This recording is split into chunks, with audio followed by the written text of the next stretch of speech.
ঈদের আগেই কার্যকর জাতীয় নবম পে স্কেল। পেনশনের দিন পরিবর্তনে নতুন সিদ্ধান্ত ঘোষণা আজ বৈঠকে। আসসালামু আলাইকুম।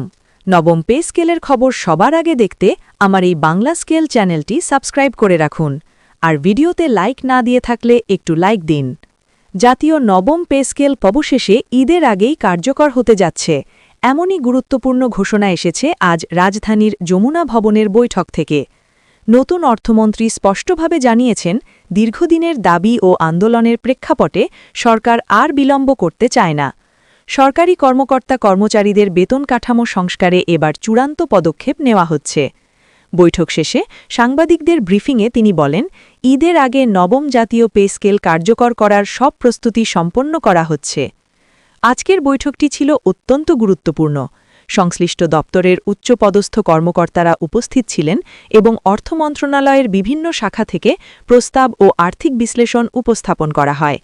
নতুন অর্থমন্ত্রী উল্লেখ করেন, বর্তমান বাজার পরিস্থিতি, মূল্যস্ফীতি এবং জীবনযাত্রার ব্যয় বিবেচনায় এনে বেতন কাঠামো পুনর্নির্ধারণের সিদ্ধান্ত নেওয়া হয়েছে। তিনি বলেন, কর্মচারীদের আর্থিক নিরাপত্তা নিশ্চিত করাই সরকারের অগ্রাধিকার।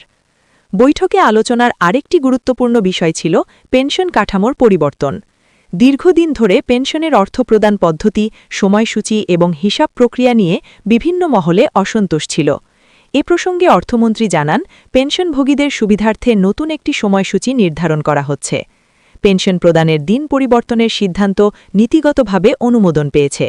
খুব শিগগিরই এ বিষয়ে প্রজ্ঞাপন জারি হবে। তিনি আরও বলেন, পেনশনভোগীদের আর্থিক লেনদেন সহজ করতে ডিজিটাল ব্যবস্থার সম্প্রসারণ করা হবে, যাতে নির্ধারিত তারিখে সরাসরি ব্যাংক হিসাবে পেনশনের অর্থ জমা হয় এবং কোনো ধরনের বিলম্ব না ঘটে। বয়স্ক ও অসুস্থ পেনশনভোগীদের কথা বিবেচনায় রেখে বিশেষ সহায়তা সেল গঠনের প্রস্তাবও আলোচনায় এসেছে। এদিকে রাজনৈতিক অঙ্গনেও বিষয়টি নিয়ে আলোচনা চলছে। বিএনপির শীর্ষ নেতা আমির খসরু মাহমুদ চৌধুরী আজ এক প্রতিক্রিয়ায় বলেছেন, সরকারের এই সিদ্ধান্ত ইতিবাচক হলেও বাস্তবায়নই আসল চ্যালেঞ্জ। তিনি দাবি করেন, ঈদের আগে কার্যকর করার ঘোষণা বাস্তবে কত দ্রুত বাস্তবায়িত হয় সেটি এখন দেখার বিষয়। একই সঙ্গে তিনি পেনশন ব্যবস্থায় স্বচ্ছতা ও জবাবদিহিতা নিশ্চিত করার আহ্বান জানান। সরকারি সূত্রে জানা গেছে, নবম পে স্কেলে মূল বেতনের পাশাপাশি ভাতা কাঠামোতেও পরিবর্তন আসতে পারে। বাড়ি ভাড়া, চিকিৎসা ভাতা ও যাতায়াত ভাতা নতুন করে সমন্বয় করার প্রস্তাব রয়েছে। বিশেষ করে নিম্ন ও মধ্যম গ্রেডের কর্মচারীদের জন্য বাড়তি সুবিধা রাখার বিষয়ে আলোচনা হয়েছে। অর্থ মন্ত্রণালয় জানিয়েছে, চূড়ান্ত আর্থিক প্রভাব নিরূপণ করে অর্থ বিভাগ থেকে সারসংক্ষেপ অনুমোদনের জন্য প্রধানমন্ত্রীর কার্যালয়ে পাঠানো হবে।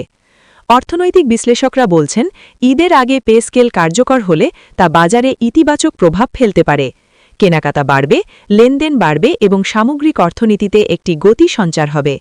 তবে একই সঙ্গে রাজস্ব আয়ের চাপ ও বাজেট ঘাটতির বিষয়টিও মাথায় রাখতে হবে।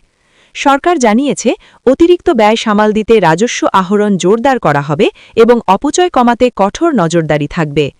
পেনশন ব্যবস্থায় যে পরিবর্তনের ইঙ্গিত দেওয়া হয়েছে তার মধ্যে অন্যতম হচ্ছে নির্দিষ্ট তারিখে একযোগে পেনশন প্রদান। এতে করে দীর্ঘ লাইনে দাঁড়ানোর ঝামেলা কমবে এবং ব্যাংকিং ব্যবস্থার ওপর চাপও কমবে। এছাড়া অবসরপ্রাপ্ত কর্মচারীদের জন্য স্বাস্থ্য সহায়তা কর্মসূচি চালুর কথাও আলোচনায় এসেছে। আজকের বৈঠকে সিদ্ধান্ত হয়েছে, সংশ্লিষ্ট সব দপ্তরকে দ্রুত নির্দেশনা পাঠানো হবে। বেতন নির্ধারণী সেলগুলোকে প্রস্তুত থাকতে বলা হয়েছে, যাতে প্রজ্ঞাপন জারি হওয়ার সঙ্গে সঙ্গে নতুন স্কেল অনুযায়ী বেতন নির্ধারণ করা যায়। অর্থমন্ত্রী বলেন, আমরা চাই ঈদের আগেই সরকারি কর্মচারীরা নতুন বেতনের সুখবর হাতে পান।